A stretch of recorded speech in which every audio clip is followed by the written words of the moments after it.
Ada pertanyaan menggelitik yang menarik untuk dijawab, saudara.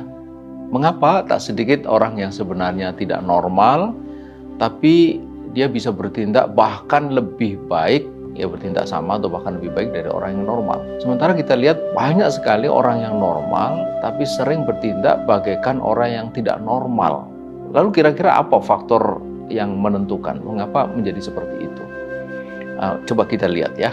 Di Amerika Serikat itu ada gadis yang bernama Jessica Cox yang dia terlahir tak sempurna. Dia lahir hanya dengan kedua kakinya tanpa tangan sama sekali. Ya. Tapi luar biasanya kini bukan hanya bisa menyetir mobil, bisa berenang, taekwondo, bahkan juga bisa mengemudikan pesawat. Dan dia wanita pertama yang mendapatkan Guinness World Record sebagai orang pertama yang bersertifikat menerbangkan pesawat dengan menggunakan kedua kakinya. Luar biasa. Bukan hanya Jessica Cox, di Korea Selatan itu ada juga Hee Ah-lee, dikenal sangat pandai bermain piano. Padahal dia hanya punya 2 jari di masing tangannya. Kakinya pun hanya sebatas lutut. Nah, karena kepiawaiannya memainkan piano itu, Hee dikenal sebagai the four-fingered pianist. Umur 7 tahun dia memenangkan the 90th National Handicap Contest yang langsung diberikan oleh Presiden Korea Selatan pada waktu itu. Masih ada contoh lagi, di Qatar ada Ghanim yang lahir juga tak sempurna, ya.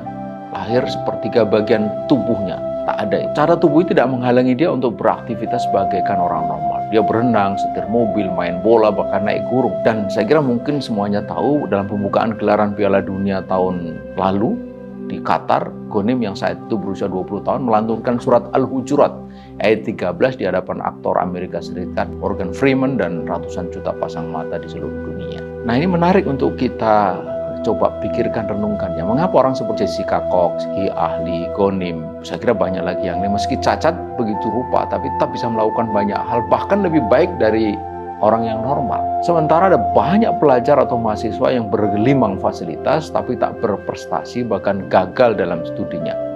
Kalah dengan mereka yang belajar dengan fasilitas terbatas. Ada kekuatan maknawiyah namanya ya, istilahnya. Dan kekuatan maknawiyah ini lebih besar pengaruhnya daripada kekuatan madiyah, kekuatan material. Apalagi jika kekuatan maknawiyah itu, kekuatan madiyah itu ditopang oleh kekuatan ruhiyah. Maka kekuatan maknawiyah dan madiyah itu akan menjadi kekuatan yang amat sangat dahsyat. Nah, di dalam Islam kekuatan ruhiyah itu bersumber dari akidah, keimanan kita kepada Allah dan keyakinan akan pertolongan Allah serta keinginan untuk meraih kegemilangan hidup di dunia dan di akhirat. Seperti doa kita itu, Rabbana atina fid dunya hasanah wa fil akhirati hasanah. Ini terjadi ya di hampir semua perang di awal dakwah Islam. Pasukan Islam itu selalu kalah jumlah, ya, outnumbered dibanding dengan pasukan kafir. Dalam perang Badar misalnya 313 pasukan Islam, dia harus berhadapan dengan hampir 1000 pasukan kafir. Pun begitu dalam perang Uhud, 1000 pasukan Islam menghadapi 3000 tentara kafir.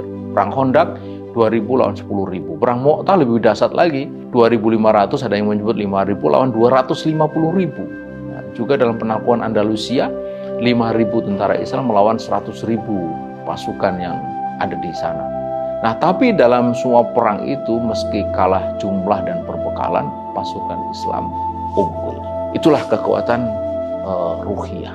Nah, kalau kita berkaca pada realitas ini hari, secara madya umat Islam itu sungguhnya jumlahnya sangat besar. Ya, disebut-sebut hampir mencapai 2 miliar yang mereka tinggal di wilayah yang amat kaya sumber daya alam seperti minyak, gas, barang-barang tambang. Nah, mestinya umat Islam yang demikian besar itu tak sulit meraih kembali kejaran seperti yang pernah terjadi di masa lalu.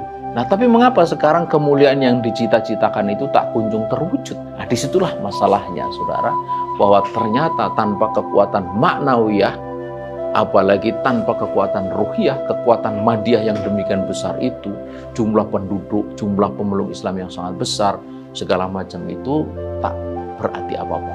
Karena itu penting sekali untuk membangun kekuatan maknawiyah, terlebih-lebih kekuatan ruhiyah.